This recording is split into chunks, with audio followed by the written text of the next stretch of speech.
اللہ اکبر۔ یا آقا کریم علیہ السلام کے وہ پیارے صحابی حضرت سیدنا صدیق اکبر اس پورے مہینے میں بلکہ پوری زندگی ویسے تو ان کے تذکرے ہوتے ہیں حضرت سیدنا صدیق اکبر کے، لیکن جمادی الثانی میں کیونکہ آپ کا وصال ہے 22 جمادی الثانی کو، تو اس حوالے سے میں کوشش کرتا ہوں سارے صحابہ کرام جو ہے وہ ہماری آنکھوں کے تارے ہیں، ہماری آنکھوں کی ٹھنڈک ہیں، جس کو بھی آپ پڑھیں، جس کی بھی آپ ان کی زندگی کا مطالعہ کریں، ہر صحابی کا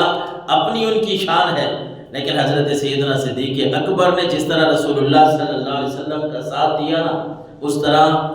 کسی اور صحابی کو یہ شرف نہیں ملا۔ ہر صحابی کی اپنی اپنی شان ہے نا، اپنی شان ہے۔ کسی کے گھر جو ہے وہ حضور کی بیٹیاں ہیں، حضور کی بیٹیاں، اور کچھ وہ صحابہ ہیں جن کی بیٹیاں حضور کے گھر ہیں۔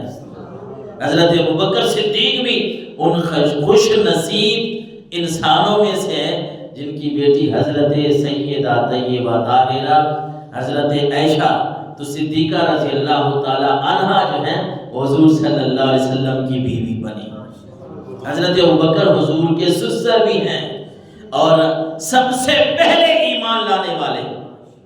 مردوں میں سب سے پہلے ایمان لانے والے حضرت سیدنا ابوبکر صدیق رضی اللہ تعالیٰ عنہ۔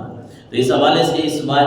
اس مہینے میں، اس ماہ میں، جمادی الثانی میں ہم کوشش کرتے ہیں کہ جتنا خراج تحسین ان کو ہم پیش کر سکیں، ان کی باتیں، اور بڑی محبت والی باتیں ہوتی ہیں جب ہم سنتے ہیں نا، اپنی اولاد کو کوشش کریں سنائیں، جب ان کی باتیں سنتے ہیں تو دل میں ٹھنڈک بڑھ جاتی ہے، اور آپ کا سلسلہ نسب جو ہے وہ 7ویں پشت میں جا کے سرکار دو عالم صلی اللہ علیہ وسلم سے جا ملتا ہے، حضرت سیدنا ابوبکر کا۔ اور یہ بھی یاد رکھنے والی بات ہے کہ آپ کا نام عبداللہ ہے، حضرت ابوبکر کا نام کیا ہے؟ عبداللہ بن عثمان، آپ کا نام عبداللہ ہے۔ ابوبکر جو آپ مشہور ہے یہ آپ کی کنیت ہے، صدیق، عتیق یہ آپ کے لقب ہے، نام آپ کا عبداللہ ہے، اللہ کا بندہ، اللہ کا بندہ۔ میں عرض کر رہا تھا نا شروع میں کہ جب کفار مکہ، مشرکین مکہ کی حالت میں سارے گناہوں میں ملوث تھے نا، کوئی چیز نہیں چھوڑتے تھے،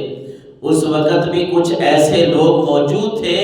جن کو اللہ نے ہدایت دینی تھی۔ اس وقت اللہ کے نبی نے اعلان نہیں کیا تھا نبوت کا، اللہ کی توحید کا،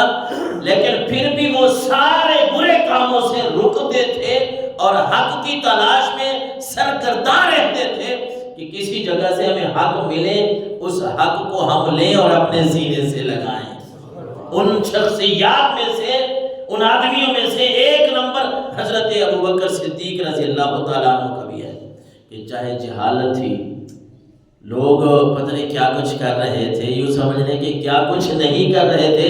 لیکن ابوبکر وہ ہستی ہیں کہ جنہوں نے کلمہ پڑھنے سے پہلے بھی جتنے بھی جاہلانہ رسم و رواج تھے کسی میں آپ ملوث نہیں ہیں۔ آپ کا نام عبداللہ ہے، عبداللہ اللہ کا بندہ، اور پھر کنیت بن گئی ابوبکر۔ بکر کا معنی ہوتا ہے جلدی، صبح اٹھنے والا، بہت سارے اس کے معنی ہیں عربی زبان